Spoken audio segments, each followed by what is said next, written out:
Hey everybody, Jeff here, Aromatics. Hope everybody is doing well. I'm doing pretty good. Well, it sure seems like the cold weather's coming now. It's the end, or it's the beginning of November, so things here in Ontario, Canada are getting to the cold end of the spectrum of fall. But that's not going to stop me from smoking, at least not right now. And it's warm enough right now that I think I'm going to do a bunch of reviews as much as I can, because I might not be able to do reviews as often once the weather gets colder. Sometimes I say that and I bang them out even more than ever, but we'll see just in case. But anyway, I got some special tobaccos that I definitely wanted to review. And the one I'm going to review today is another fantastic blend by Watch City Cigars. Now, if you haven't heard of Watch City Cigars, I've done a couple reviews of some other blends of them already, but they're pretty much unknown, or compared to some of the bigger blenders out there. Ernie Q, the blender for this little company, little shop, he's starting to come out with some really nice blends that people are starting to pick up on.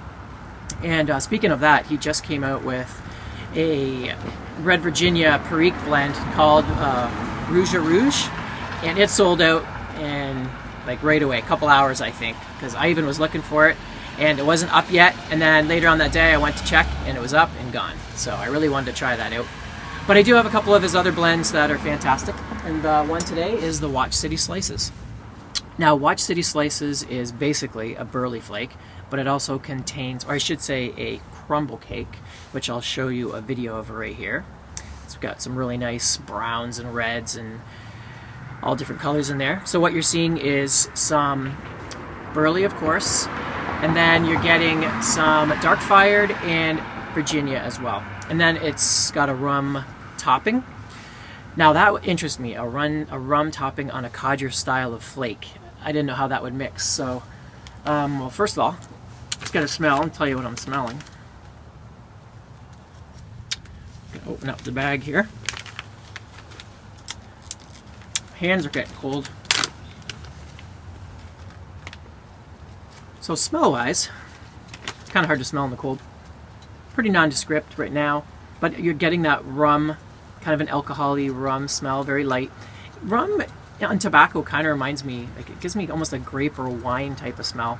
That's what I get. I don't know what you guys get when you smell rum, but I've smelled some other blends with rum and it reminded me of this. You also get a little bit of nuttiness and tangy. You don't normally get that much tang on a burley flake or on a burley based blend, I find, but this one does have that tang. It might be the Virginias that he uses, because the Virginias that are used by this company are very tangy and ketchupy, very much like, I hate to say it, but McClellan's. And I'm not the only one that said that. But okay, let's light up and see what we're getting.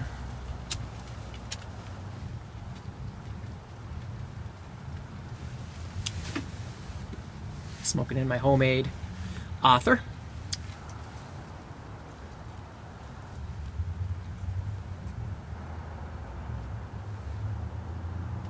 So first you get a little bit of the earthy, almost like an earthy wet cardboard from the burleys. There's a little bit of nut, but not as nutty or as cocoa-y as the more famous burley flakes like Solani and Wessex. HH burley flake. This one's more, got more bottom end, and there's a spice to it. It's almost like this like Perique, but I'm guessing that is from the rum topping. It's sort of almost like an alcohol burn.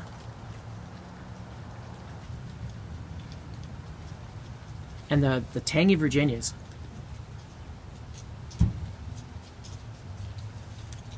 Yeah, I've read the reviews, and a lot of people are really talking about the burleys, but I get just as much of those tangy Virginias.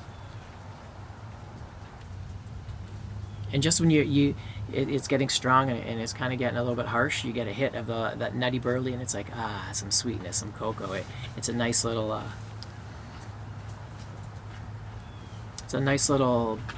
sparring match between the tobaccos.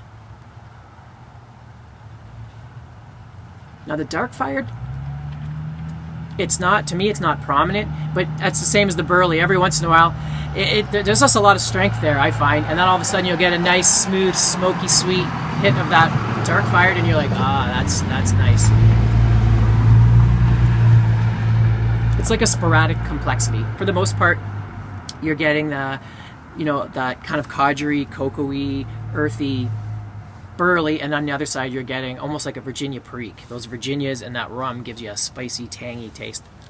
Who knows? The dark fire just gives it some complexity every once in a while. It's a very interesting blend.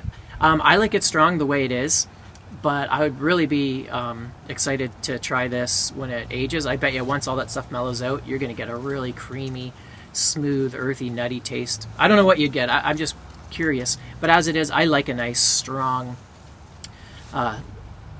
tobacco, and you can really taste it on the retro. Yeah, it's that rum in Virginia.